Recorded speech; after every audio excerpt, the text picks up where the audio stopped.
అందరి టార్గెట్ ఆ ఒక్క నాయకుడైనా? ప్రతిపక్ష నాయకులతో పాటు సొంత పార్టీ నాయకులు సైతం ఆయన టార్గెట్ ఎందుకు చేశారు? ఆయన వ్యవహారం వారికి నచ్చడం లేదా? ఆయన ఎదుగుదలను చూడలేకపోతున్నారా? ఏ పార్టీలో ఉన్నా ఆయన తీరు అంతేనా? ఇంతకి ఎవరా నేత? ఏంటో స్టోరీ? ఏక్ నిరంజన్ గా ఆయన కంటోన్మెంట్ లో రాణించగలరా? అందరి టార్గెట్ ఒక్కడే. ఈనాటి ప్రత్యేక కథనం మీ ఎస్సీబీ న్యూస్ తెలుగు ఛానల్లో.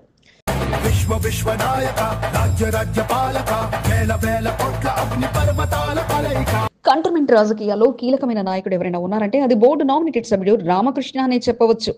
బీజేపీని బలోపేతం చేయడంలో రామకృష్ణ కృషి ఎంతగానో ఉంది. కంటోన్మెంట్ అభివృద్ధి విషయంలో ప్రతిసారి అధికార పార్టీపై విమర్శలు చేస్తూ అధికార పార్టీ నాయకులకు రామకృష్ణ కంటిలో నలుసులా మారారు. బీఆర్ఎస్ హయాంలో ఉచిత మంచినీరు, టీపీటీ బకాయిలపై తాను కోర్టుకు వెళ్లడం వలన ప్రభుత్వం దిగివచ్చిందంటూ బోర్డు నామినేటెడ్ సభ్యుడు రామకృష్ణ ఘంటాపథంగా చెప్తుంటారు. అయితే ప్రభుత్వం కంటోన్మెంట్ కు స్కీమ్లు అందజేస్తున్న సమయంలో తన విజయం అంటూ రామకృష్ణ చెప్పుకుంటున్నారని బీఆర్ఎస్ నేతలు సైతం కొట్టిపారుస్తూ వచ్చారు. దమ్ముంటే ఎలక్షన్స్ పెట్టండి, పోయిన వాళ్ళు డిజాల్వ్ చేయండి, ఎలక్షన్స్ పెట్టండి. సిద్ధంగా ఉన్నాం, దేనికైనా సిద్ధం. మొదటి నుంచి రామకృష్ణ వివాదాస్పదుడిగా మారుతూ వచ్చారు. 2020 వరకు బీఆర్ఎస్ లో కొనసాగిన రామకృష్ణ ఒప్పందం ప్రకారం బోర్డు ఉపాధ్యక్ష పదవిని మరొకరికి ఇవ్వాల్సి ఉన్నప్పటికీ సీటును పట్టుకుని వదలలేదు. దీంతో బీఆర్ఎస్ కు చెందిన అప్పటి బోర్డు సభ్యులు జక్కల మహేష్ రెడ్డి బోర్డు సభ్యుల సహకారంతో రామకృష్ణను ఉపాధ్యక్ష పదవి నుంచి దింపేందుకు చేసిన ప్రయత్నాలు అంతా ఇంత కాదు. చివరికి రామకృష్ణ బీఆర్ఎస్ పార్టీలో అందరికీ షాక్ ఇచ్చారు. ఉపాధ్యక్ష పదవిలో మరికొన్ని నెలల పాటు కొనసాగారు. సవాల్గా తీసుకున్న జక్కల మహేష్ రెడ్డి ఎట్టకేలకు ఉపాధ్యక్ష పదవిని దక్కించుకొని 6 నెలలు ఉపాధ్యక్షుడిగా కొనసాగారు.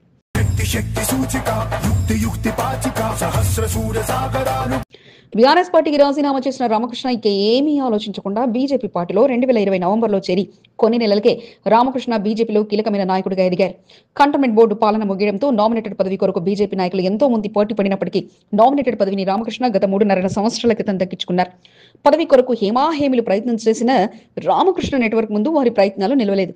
ఎంతో మంది సీనియర్లున్న రామకృష్ణ వైపే అంతా మొగ్గు చూపగా రామకృష్ణ దెబ్బకు కొందరు బీజేపీ సీనియర్ నాయకులు సైతం పార్టీకి దూరం కాక తప్పలేదు.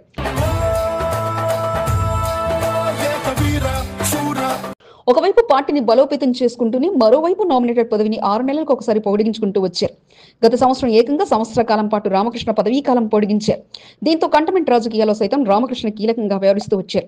అసెంబ్లీ ఎన్నికల్లో ఎమ్మెల్యే అభ్యర్థి ఎంపికలో సైతం రామకృష్ణ కీలక పాత్ర పోషించారు. రామకృష్ణకు కుడి భుజం ఎడం భుజంలా బానుక నర్మదా మల్లికార్జున్, బిఎన్ శ్రీనివాసులు వ్యవహరిస్తూ వచ్చారు.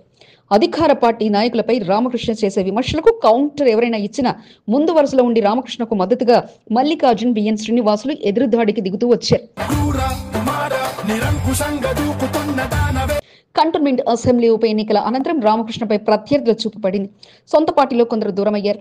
అసెంబ్లీ ఎన్నికల సమయంలో ఎమ్మెల్యే శ్రీ గణేష్ రామకృష్ణ తనను మోసం చేశాడన్న కోపంతో ఉన్నారు. దీంతో శ్రీ గణేష్ బీజేపీ నాయకులకు దగ్గరకు తీస్తూ రామకృష్ణపై వ్యతిరేకత పెరిగేలా పక్కా ప్రణాళికలతో ముందుకు సాగుతున్నారు.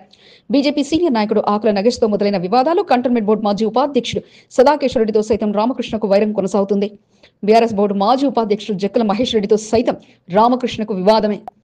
డివిజన్ కార్పొరేటర్ ఎన్నికల్లో బీజేపీ అభ్యర్థి కొంతం దీపికా నరేష్ గెలుపు కొరకు కీలకంగా వ్యవహరించిన బోర్డు నామినేటెడ్ సభ్యుడు రామకృష్ణకు కార్పొరేటర్ మధ్య ఫ్లెక్సీ వివాదంలో అంతర్గత విభేదాలు నెలకొన్నాయి.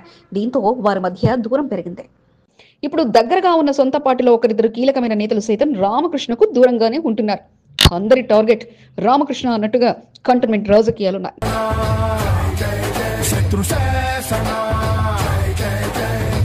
2025 ఫిబ్రవరి 10న బోర్డు నామినేటెడ్ సభ్యుడు రామకృష్ణ పదవీ కాలం ముగియనుంది.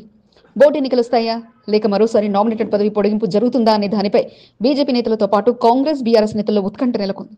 మూడోసారి రామకృష్ణకు నామినేటెడ్ పదవి పొడిగింపు సాధ్యం కాదని కొందరు భావిస్తున్నారు. గతంలో నామినేటెడ్ పదవిని ఆశించిన బీజేపీ నాయకులు ఈసారి ఎలాగైనా పదవిని దక్కించుకోవాలనే ఆలోచనతో ఇప్పటి నుంచి గట్టి ప్రయత్నాలు చేస్తున్నట్లు సమాచారం. బోర్డు ఎన్నికలు వస్తే నామినేటెడ్ పదవితో సంబంధం ఉండదు. ఎన్నికలు రాకపోతే ఎలాగైనా పదవిని దక్కించుకోవాలని గట్టి పట్టుదలతో ఉన్నారు. నాడు రామకృష్ణకు తోడుగా నిలిచిన బీజేపీ నాయకులు దూరంగా ఉంటూ ఎవరి ప్రయత్నంలో వారు ఉన్నట్లు ప్రచారం సాగుతుంది. ఇప్పుడు కూడా నాటి పరిస్థితులే ప్రత్యర్థి పార్టీ పనితీరులో కనిపిస్తుండగా పలు అభివృద్ధి పనుల విషయంలో కాంగ్రెస్ ప్రభుత్వం నిర్ణయం తీసుకున్నా అది కూడా నా పనితనం అంటూ రామకృష్ణ ముందుగా సాగడంతో అందరూ ఆయన తీరుపై గుర్రగా ఉంటున్నారు. నాడు అధికార పార్టీ నాయకులు రామకృష్ణపై విమర్శలు చేసినా కౌంటర్ ఇచ్చినా ధీటుగా బీజేపీ నాయకులు పోటీపడి మరీ అధికార పార్టీ నాయకులపై విమర్శలు చేసేవారు. ఇప్పుడు ఆ పరిస్థితి కనిపించడం లేదు.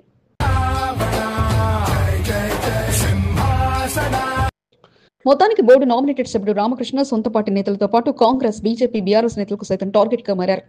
బోర్డు ఉపాధ్యక్షుడిగా, ఆ తర్వాత నామినేటెడ్ సభ్యుడిగా కుర్చీని వదలకుండా సంవత్సరాల తరబడి కొనసాగుతున్న రామకృష్ణకు చెక్ పెట్టాలనే ఆలోచనతో నేతలున్నారు. తన మాటల గారెడితో ఎదుటివారిని ఆకట్టుకునే రామకృష్ణ కంటోన్మెంట్ నాయకుల వ్యవహారాలను లైట్ గా తీసుకుంటున్నారు. పార్టీ పెద్దల ఆశీస్సులు మొండుగా ఉండడంతో మరోసారి పదవి తనది అన్న ధీమాతో రామకృష్ణ కనిపిస్తున్నారు.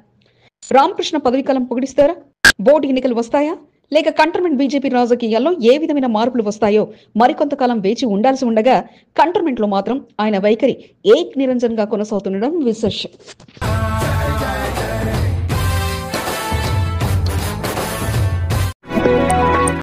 న్యాయం జరుగుతుందని అడుగుపెట్టిన నేతలు ఇప్పుడు మదన పడుతున్నారా?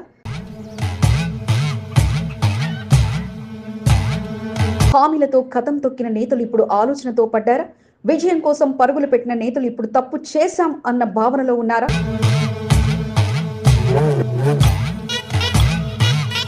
చొక్కా మార్చినంత ఈజీగా పార్టీ కండువా మార్చిన నేతల్లో ఆందోళన మొదలైందా? అక్కడ అన్యాయం జరిగిందంటూ వచ్చిన నేతలు ఇప్పుడు ఇక్కడ పరిస్థితిని చూసి అయోమయానికి గురి కావడం వెనుక కారణం ఏమిటి? ఎన్నికల ముందు వరకు వారే బలం అనుకున్న నేతలు అసలు సంగతి తెలిసి వారందరినీ దూరం పెడుతున్నారా? ప్రత్యర్థిని దెబ్బతీసే అస్త్రంగా మారిన వారిని ఇప్పుడు కలవడానికి కూడా ఇష్టపడడం లేదా? డబల్ మాటన దాగి ఉన్న సత్యం ఇప్పుడు అధికార పార్టీకి ఇబ్బందిగా మారిందా? న్యాయం జరగలేదంటూ మదన పడుతున్న కొత్త నేతలు ఇక గులాబీ పార్టీనే బెటర్ అనుకోవడం వెనుక కారణం ఏమిటి?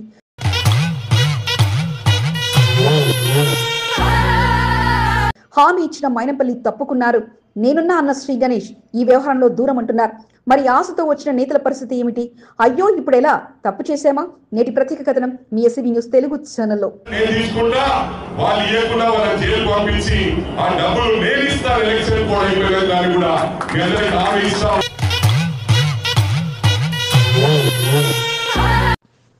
కంటోన్మెంట్ రాజకీయాల్లో గులాబీ కండువాను పక్కకు పెట్టి అభయహస్తంతో కాంగ్రెస్ పార్టీలో చేరిన నేతల పరిస్థితి ఇప్పుడు అయోమయంగా మారింది.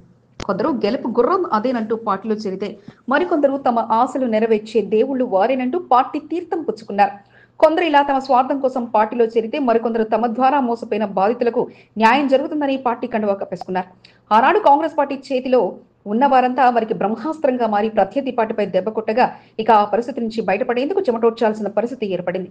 సెంటిమెంట్ గెలిపిస్తుంది అనుకున్న డబుల్ వ్యవహారం కాస్త వారి మెడకు చుట్టుకొని రోజుకో ఎపిసోడ్ గా మారగా ఇక వాటి నుంచి బయటపడేందుకు శక్తి వంచన లేకుండా కష్టపడ్డారు. ఇక వారితో నాటి నుండి సన్నిహితంగా ఉన్న నేతల నుండి మొదలుకొని కొత్తగా వచ్చిన నేతల వరకు కాంగ్రెస్ మంత్రానికి తలాడించేయగా ఇక అంతా కాంగ్రెస్ గుట్టికి చేరడంతో బీఆర్ఎస్ పార్టీ బలహీనపడుతూ వచ్చింది. డబుల్ బెడ్రూమ్ వ్యవహారం వారికి మరింత కలిసిలాగా ఇక వారి నోటి వెంట వచ్చిన స్టేట్మెంట్లు కాస్త కాంగ్రెస్ పార్టీకి బలాన్ని చేకూరిస్తే మైనంపల్లి ఇచ్చిన హామీ వారికి కొండంద అండగా మారి వారిని పార్టీలో చేర్చు.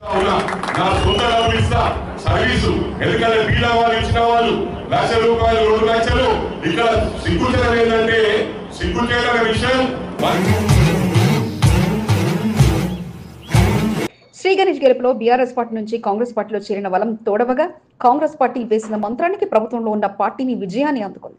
అయితే డబుల్ బెడ్రూమ్ వ్యవహారం కాస్త ఆయనకు బ్రహ్మాస్త్రంగా మారగా ఇక గులాబీ కండువా వీడి కాంగ్రెస్ కండువా కప్పుకున్న నేతలు ఆయనకు రక్షణ కవచంగా మారి ఓటు బ్యాంకు మరల్చడంలో విజయం సాధించారు. ఇంతవరకు బాగానే ఉండగా ఎమ్మెల్యేగా గెలిచిన అనంతరం తమ బాధలు తీరిపోతాయని మైనంపల్లి హామీ నెరవేరుతుందంటూ ఆశపడ్డ నేతలకు కాస్త మొండి చెయ్యే మిగిలింది. ఇప్పటికే వారి నామినేటెడ్ పోస్టుల్లో క్లారిటీ లేకపోగా ఇక డబుల్ బెడ్రూమ్ వ్యవహారంలో వారి చిట్టా చూసి మేమేం చేయలేమంటూ దూరంగా ఉంటున్నట్లు సమాచారం. అయితే ఆనాడు గులాబీ ప్రయత్నంలో జోరు మీదున్న నేతలు పదుల సంఖ్యలో వారి దగ్గర వారికి ఆ లిస్టులో పేరు చేర్చేగా నయానో భయానో వచ్చేస్తుంది అనుకుంటే ఒకరి వెంట ఒకరి అస్తమయం కాస్త వారిని మరింత ఇబ్బందులోకి నెట్టగా ఇక శ్రీ గణేష్ కు తోడుగా నిలిస్తే వారికి న్యాయం చేయగలమనుకుంటే ఇప్పుడు అది కూడా అసాధ్యమన్నట్టుగా మారింది. దీంతో ఎమ్మెల్యే కూడా వారి లిస్టులో ఉన్న చిట్టా చూసి నాకొద్దు ఈగోలా అంటూ వారిని సైతం దూరం పెడుతున్నట్లుగా సమాచారం కాగా మైనంపల్లి ఇచ్చిన హామీ మరిస్తే శ్రీ గణేష్ కొత్త పంచాయతీలు వద్దంటూ దూరం పెడుతున్నట్లుగా ఉంది పరిస్థితి. మరికొందరైతే ఆయన ఫోటోలతో దిగి మరి ఇప్పట్లోగా డబుల్ బెడ్రూమ్ లో అందిస్తామంటూ ఆఫర్లు ఇచ్చి డబుల్ దందాకు మరలా తెరలేపడంతో ఈ కొత్త పంచాయతీని చూసి టాస్క్ ఫోర్స్ పోలీసులను ఆశ్రయించినట్లు సమాచారం.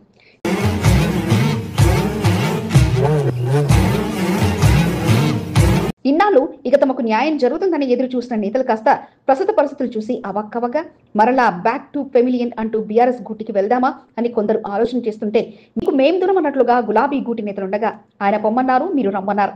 ఇక ఎలా వేగేది న్యాయం జరిగేది ఎప్పుడు అంటూ ఎటు వెళ్లాలో తెలియక కొందరు నేతలు అయోమయంలో ఉంటే పనిచేసే వారికి తన ప్రాధాన్యత అంటూ ఎమ్మెల్యే కొత్త ఆఫరిస్తుండగా గతనాడు చేసిన పనికే మాకు ఇంకా దిక్కులేదంటూ నేతలు మొదలుపడుతుండగా మరి నమ్ముకుని వచ్చిన నేతలకు ఎమ్మెల్యే గారు న్యాయం చేస్తారా లేక పనిమంతులకే నా అభయహస్తం అంటూ దూరం పెడతారా అన్నది వేచి చూడాలి.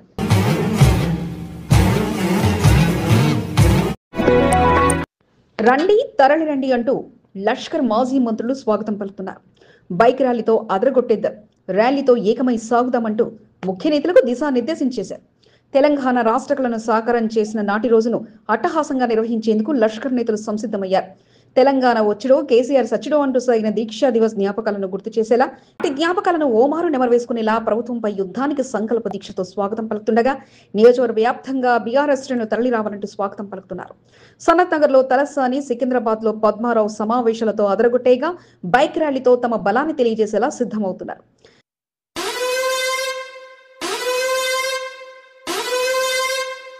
హైదరాబాద్ జిల్లా నేతృత్వంలో తెలంగాణ భవన్లో జరిగే దీక్షా దివస్ వేడుకలపై మాజీ మంత్రి తలసాని శ్రీనివాస్ ముఖ్య నేతలతో సమావేశం నిర్వహించారు. వెస్ట్ మారడపల్లిలోని తన కార్యాలయంలో ముఖ్య నేతలతో కలిసి సమావేశాన్ని నిర్వహించారు. డివిజన్ల వారీగా కార్పొరేటర్లు, మాజీ కార్పొరేటర్లు ముఖ్య నేతల సమావేశానికి తరలిరాగా నవంబర్ 29న జరిగే దీక్షా దివస్ వేడుకలపై వారికి దిశానిర్దేశాలు అందించారు. డివిజన్ల వారీగా కార్యకర్తలు, నేతలంతా భారీ ఎత్తున దీక్షా దివస్ వేడుకల్లో పాల్గొనాలంటూ పిలుపునివ్వడంతో పాటు డివిజన్ల నుంచి భారీ బైక్ ర్యాలీ నిర్వహించాలంటూ సూచించారు. 3000కు తగ్గకుండా బైక్ ర్యాలీ సాగాలంటూ బేగంపేట, పాటిగడ్డలో హాలుకు చేరుకున్న తర్వాత అక్కడి నుంచి బస్వతారకం ఆసుపత్రి వరకు బైక్ ర్యాలీ కొనసాగించి అక్కడ బైక్లను పార్క్ చేసి పాదయాత్రగా ర్యాలీగా తెలంగాణ భవన్లో జరిగే వేడుకల్లో పాల్గొనాలంటూ సూచించారు. మధ్యాహ్న సమయం వరకు అంతా చేరుకునేలా రావాలంటూ సూచనలు అందించారు. సమావేశంలో డివిజన్ అధ్యక్షులు కొలన్ బాలరెడ్డి, గుర్రం పవన్ కుమార్ గౌడ్, ఆకుల హరికృష్ణ, అత్తిలి శ్రీనివాస్ గౌడ్, హనుమంతరావు, మాజీ కార్పొరేటర్ అత్తిలి మల్లికార్జున్ గౌడ్, నాయకులు తలసాని స్కైలాబ్ యాదవ్, శ్రీహరి, ఏసురి మహేష్, సంతోష్, ప్రవీణ్ రెడ్డి, కర్ణాకర్ రెడ్డి, ఖలీల్, లక్ష్మీపతి, శేఖర్, శ్రీకాంత్ రెడ్డి, నాగులు, కిషోర్, సురేష్ గౌడ్, అఖిల్తో పాటు పలువురు పాల్గొన్నారు. తెలంగాణ కల సాకారం చేసిన కేసీఆర్ పోరాటాన్ని తెలియజెప్పుతూ అంతా తెలంగాణ భవన్లో జరిగే వేడుకల్లో పాల్గొనాలని మాజీ డిప్యూటీ స్పీకర్ పద్మారావు పిలుపునిచ్చారు. సికింద్రాబాద్ సీతాఫల్ మండలిలోని ఎమ్మెల్యే క్యాంపు కార్యాలయంలో ముఖ్య నేతలతో సమావేశం నిర్వహించారు. సికింద్రాబాద్ బీఆర్ఎస్ పార్టీకి కంచుకోటగా ఉందని, అంతటి స్థాయి కంచుకోటను నిర్మించామని, దీక్షా దివాస్ ను పురస్కరించుకుని ప్రతి ఒక్క కార్యక్రమంలో పాల్గొనడానికి తరలి రావాలంటూ పజ్జన సూచించారు. డివిజన్ల వారీగా ఒక్కో డివిజన్ నుంచి 250 బైకులతో ఈ ర్యాలీలో పాల్గొనాలని, అంతా కలిసి చిలకగూడ చేరుకున్న తర్వాత అక్కడి నుంచి నేరుగా తెలంగాణ భవన్ కు బయలుదేరామంటూ ఆయన తెలియజేశారు. దీక్షా దివస్ వేడుకలను విజయవంతం చేస్తూ పెద్ద ఎత్తున కార్యకర్తలు, నేతలు ఈ కార్యక్రమంలో పాల్గొనాలంటూ సూచించారు. ర్యాలీకి సంబంధించిన కండువాలు, జెండాలతో పాటు పలు సామాగ్రికి పజ్జన్న బాధ్యత తీసుకుంటున్న నేతలకు అందించారు. కార్యక్రమంలో కార్పొరేటర్లు సామన్ హేమ, కంది శైలజ, లింగాని ప్రసన్న, లక్ష్మీ శ్రీనివాస్, రాసూరి సునీత, రమేష్, నేతలు అలకుంట శ్రీహరి, కంది నారాయణ, లింగాని శ్రీనివాస్, సునీల్తో పాటు పలువురు పాల్గొన్నారు. దీక్షా దివస్ వేడుకలతో తెలంగాణ సాధించింది బీఆర్ఎస్ పార్టీ, కల సాకారం చేసింది కేవలం కేసీఆర్ అని తెలియజెప్పేలా కేటీఆర్ పిలుపుతో వేడుకలను అట్టహాసంగా నిర్వహించేలా లష్కర్ నేతలు తమ ప్రయత్నాలు ముమ్మరం చేయగా వేల సంఖ్యలో నేతలు, కార్యకర్తలు వారి నియోజకవర్గం నుంచి హాజరయ్యేలా ఏర్పాటు చేస్తుండగా దీక్షా దివస్ సాక్షిగా వారి బలం బలగం తెలియజెప్పేలా సిద్ధమవుతుండడం విశేషం.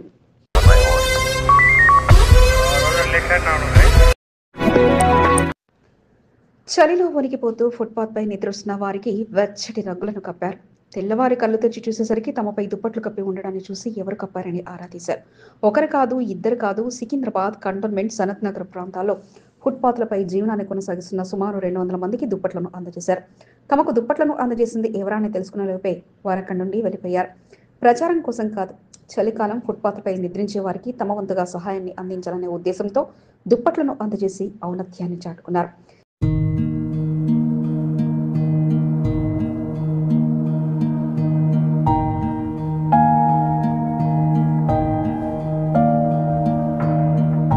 సికింద్రాబాద్ కంటోన్మెంట్ 2వ వార్డుకు చెందిన బీఆర్ఎస్ సీనియర్ నాయకుడు, తెలంగాణ రాష్ట్ర సాధన ఉద్యమ నాయకుడు ఎండి యాసిన్ సారథ్యంలో సాదిస్ డాన్, జఫర్, అఖిల్, ఆజాద్ అఫ్రోజ్లు ఓ ఇన్నోవా కారు నిండా దుప్పట్లను వేసుకుని సికింద్రాబాద్ కంటోన్మెంట్ ప్రాంతాల్లో అర్ధరాత్రి సమయంలో సంచరించారు. ఫుట్పాత్ పై పడుకున్న వారందరికీ వెళ్లి వెంట తెచ్చిన దుప్పట్లను చలిలో నిద్రిస్తున్న వారికి కప్పారు. గాఢ నిద్రలో ఉన్న ఎంతో మంది తామెవరో అన్న విషయం కూడా తెలియకుండా చలిలో వణికిపోతూ నిద్రిస్తున్న వారికి వెచ్చటి దుప్పట్లను కప్పి అక్కడి నుంచి వెళ్లిపోయారు.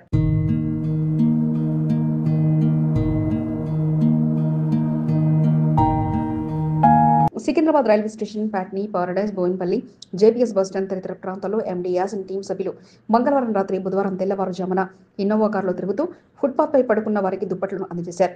సుమారు 200 మంది వరకు దుప్పట్లను అందజేయడం జరిగిందని ఎండీ యాసిన్ తెలిపారు. ఎంతో మంది చలికి వణిపోతుండగా వారికి తెలియకుండా దుప్పట్లను కప్పివేయడం తమకెంతో సంతోషాన్ని కలిగించిందని ఎండీ యాసిన్ అన్నారు.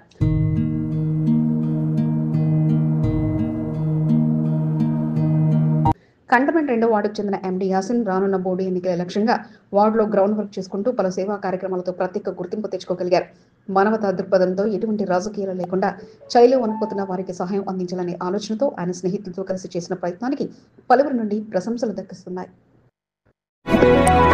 భారత ప్రధాని నరేంద్ర మోదీని కలిసి పలు అభివృద్ధి కార్యక్రమాలపై తెలంగాణ ఎంపీలు చర్చించారు. ప్రధానిని మర్యాదపూర్వకంగా అంతా కలిసి ఒకేమారు కలవక ప్రోయాక్టివ్ గా పనిచేయాలంటూ సూచించడంతో పాటు పలు అభివృద్ధి కార్యక్రమాలపై చర్చించారు. అంతకుముందు మల్కాజిగిరి ఎంపీ ఈటెల రాజేందర్ పలు సమస్యలపై కేంద్ర రైల్వే శాఖ మంత్రి అశ్విని వైష్ణవ్ ను కలిశారు. ముఖ్యంగా మల్కాజిగిరి పార్లమెంటు పరిధిలో నిర్మించవలసి ఉన్న ఆర్యూబీ, ఆర్ఓబీ పనులపై విజ్ఞప్తి చేయడంతో పాటు పెండింగ్ లో ఉన్న హుజురాబాద్ నియోజకవర్గంలో పనులను పూర్తి చేయాలని కోరారు. అంతేకాకుండా మేడ్చల్ రైల్వే స్టేషన్లో పలు రైల్వేకు స్టాపేజీ ఇవ్వాలంటూ విజ్ఞప్తి చేశారు. అయితే ఎవరూ ఇంతవరకు ఆలోచించేని జర్నలిస్టుల రైల్వే పాస్లపై ఈటెల రాజేందర్ ఆలోచించేసి రైల్వే మంత్రికి విజ్ఞప్తి చేశారు. కరోనా సమయంలో నిలిపివేసిన జర్నలిస్టుల రైల్వే పాస్లను పునరుద్ధరించాలంటూ కోరటంతో పాటు కరోనా సమయం తర్వాత పాస్ల పునరుద్ధరణ జరగలేదంటూ గుర్తుకు చేయటం విశేషం. స్కిల్ డెవలప్మెంట్ సెంటర్ అంటే ఆమెకు పంచ ప్రాణాలు. కార్పొరేటర్గా తన ప్రయాణం కొనసాగిన నాటి నుంచి డివిజన్లో ఉన్న నిరుపేద మహిళలకు ఏదైనా సహాయం చేయాలనే సంకల్పంతో అటల్ బిహారీ వాజ్పేయి ఫౌండేషన్ సహకారంతో మారడపల్లిలోని స్కిల్ డెవలప్మెంట్ సెంటర్ను ఏర్పాటు చేశారు. వందలాది మంది మహిళలకు కుట్టు మిషన్తో పాటు పలు రంగాల్లో శిక్షణ అందించారు. శిక్షణ పొందిన మహిళలకు జీవనోపాధిని కల్పించేలా కార్పొరేటర్ కొంత దీపిక నరేష్ తన వంతుగా సహాయాన్ని అందిస్తూ వస్తున్నారు. స్కిల్ డెవలప్మెంట్ ఏర్పాటు చేయడంతో పాటు శిక్షణ పొందిన వారికి సైతం కొంత దీపిక సహాయాన్ని అందిస్తూ మహిళలు ఆర్థికంగా ఎదిగేందుకు ఆమె చేస్తున్న కృషికి ఫలితం దక్కుతుండడం పట్ల సంతోషాన్ని వ్యక్తం చేస్తున్నారు. JCI Secunderabad junior chamber charitable trust ఆధ్వర్యంలో 100 మందికి కుట్టు మిషన్లు త్వరలో అందజేయనున్నారు. మారడపల్లి స్కిల్ డెవలప్మెంట్లో శిక్షణ పొందిన అర్హులైన నిరుపేద మహిళలకు సహాయం అందేలా కొంత దీపిక నరేష్ కృషి చేస్తున్నారు. అందులో భాగంగా బుధవారం Secunderabad junior chamber charitable trust JCI Secunderabad సభ్యుల మారడపల్లిలోని స్కిల్ డెవలప్మెంట్ సెంటర్లో శిక్షణ పొందుతున్న మహిళలకు దరఖాస్తులను అందజేశారు. స్వచ్ఛంద సంస్థలు ముందుకొచ్చి కుట్టు మిషన్లను అందజేస్తుండడం పట్ల కొంత దీపిక నరేష్ సంతోషాన్ని వ్యక్తం చేస్తున్నారు.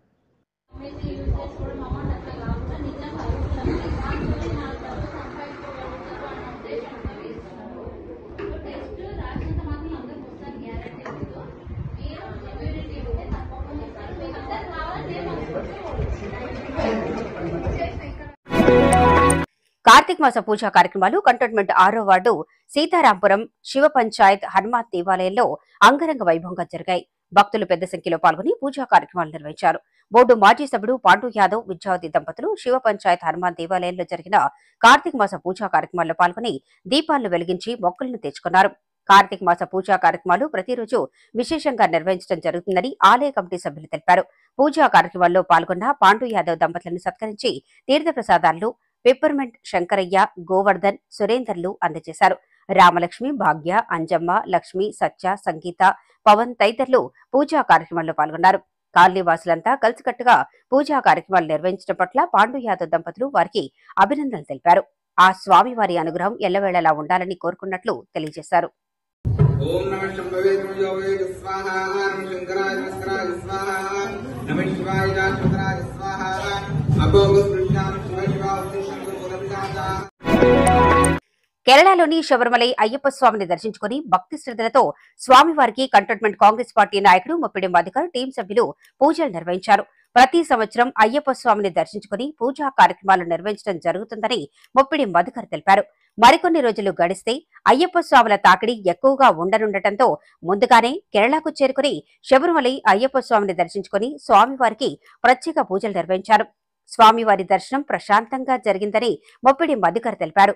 ప్రజలంతా సుఖ సంతోషాలతో ఉండాలని అయ్యప్ప స్వామిని కోరుకోవటం జరిగిందన్నారు.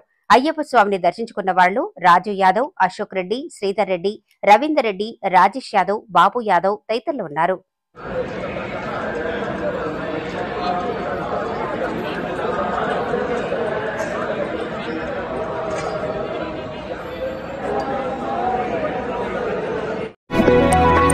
పలు సామాజిక కార్యక్రమాల్లో పాల్గొంటూనే బీజేపీ సభ్యత నమోదు కార్యక్రమంలో జోరుగా పాల్గొంటూ డివిజన్లో బీజేపీని మరింత బలోపేతం చేయడమే లక్ష్యంగా కార్పొరేటర్ కొంతం దీపికా నరేష్ కృషి చేస్తున్నారు.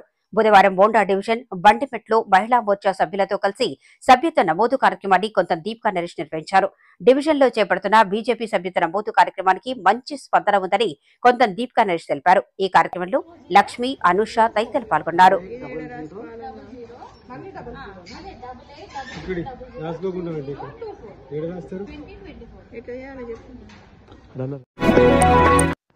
ఓవైపు వర్షం, మరోవైపు గజగజ వణికేలా చలి. అయినా కూడా అయ్యప్ప స్వాములు శబరిమల అయ్యప్ప స్వామిని దర్శించుకునేందుకు పాదయాత్రగా ముందుకు సాగారు. హరిహరపుత్ర అయ్యప్ప స్వామి భక్త బృందం శబరిమల ఈ పాదయాత్ర 26వ రోజు తమిళనాడులోని కమలాపురం నుంచి సాలెం అయ్యప్ప స్వామి టెంపుల్ వరకు కొనసాగింది. బుధవారం సుమారు 20 కిలోమీటర్ల వరకు పాదయాత్రను కొనసాగించారు. తమిళనాడులో భారీగా వర్షాలు కురుస్తుండటంతో పాదయాత్రకు స్వల్ప అంతరాయం ఏర్పడినప్పటికీ వర్షం తగ్గుముఖం పట్టిన వెంటనే తిరిగి పాదయాత్రగా వెళ్తూ శబరిమలై అయ్యప్ప స్వామి దేవాలయానికి చేరువవుతున్నారు. భక్తి శ్రద్ధలతో అయ్యప్ప స్వామి పడి పూజలను నిర్వహిస్తున్నారు. వర్షాల కారణంగా చలి మరింతగా పెరగడంతో స్వాములు అయ్యప్ప స్వామిపై భారం వేస్తూ తమ పాదయాత్రను కొనసాగిస్తున్నారు. స్వామియే శరణమయ్యప్ప నామస్మరణం చేసుకుంటూ స్వాములు పాదయాత్రను కొనసాగిస్తున్నారు. నవీన్ కుమార్, రోహిత్, సాయి, వర్షిత్, మణికంఠ, నరేందర్ కుటుంబ సభ్యులు భిక్షను ఏర్పాటు చేశారు. భాస్కర్ నాయుడు కుటుంబ సభ్యులు అల్పాహారాన్ని అయ్యప్ప స్వాములకు ఏర్పాటు చేశారు. 80 మంది స్వాములు బృందంగా కలిసికట్టుగా శబరిమల అయ్యప్ప స్వామిని దర్శించుకునేందుకు వెళ్లడం జరుగుతుందని గురుస్వామి అశోక్, సుధాకర్లు తెలిపారు. పాదయాత్రగా వెళ్తున్న అయ్యప్ప స్వాములకు భక్తులు ఘన స్వాగతం పలుకుతుండడం పట్ల వారు సంతోషాన్ని వ్యక్తం చేశారు.